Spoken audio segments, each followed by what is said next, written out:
There was a highway robber, a thief, very famous at his time.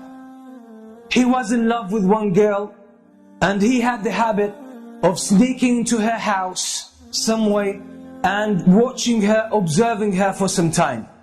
And in night, he would go and attack caravans, Hajj caravans, travelers, and he would strip them of their property and their wealth and their belongings.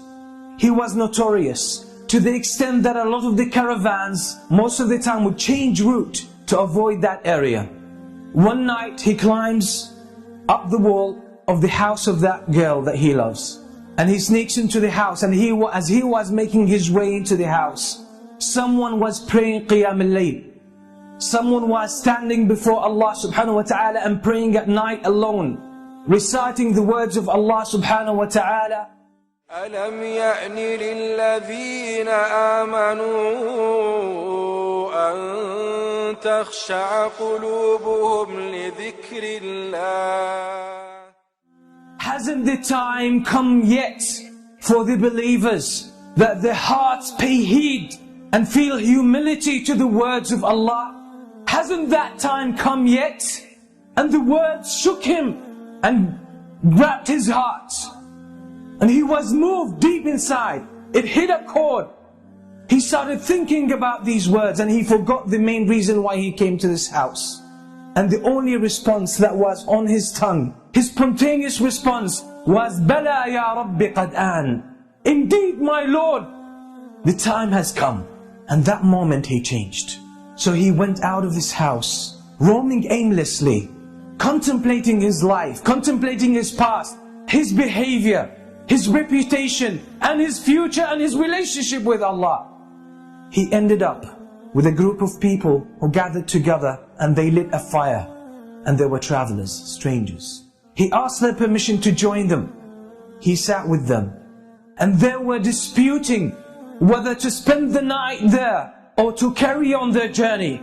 And one of them said, we should stay here because there's that famous thief, that famous robber, that's his area.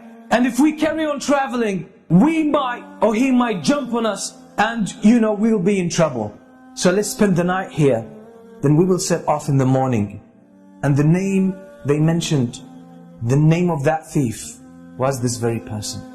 It made him think to himself, what did I do that people fear me that much? What kind of curse I have become to humans, to humanity, that people don't even feel safe about their lives and about their property because of me. All of this made him question his life, question his way of life. And then he made the decision that I will change, because it's my responsibility. It's not someone else's responsibility to change me and set me on the right course. It's my own initiative, and if I don't take it, it might never happen. And I will face the consequences on the Day of Judgment. And that's exactly what he did.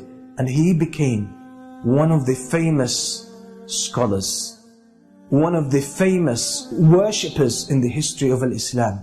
And that's Al-Fudayl ibn Iyad. That's the story of Al-Fudayl ibn Iyad. Until today, the books that talk about our relationship with Allah subhanahu wa ta'ala, how to purify ourselves, how to become better Muslims, better believers, have dozens of his beautiful statements full of wisdom. Who was one day a thief, famous one. What does that tell us? What lessons can we take from this story? Is that it's our responsibility to change. Life in general is about change. Life is a game of change.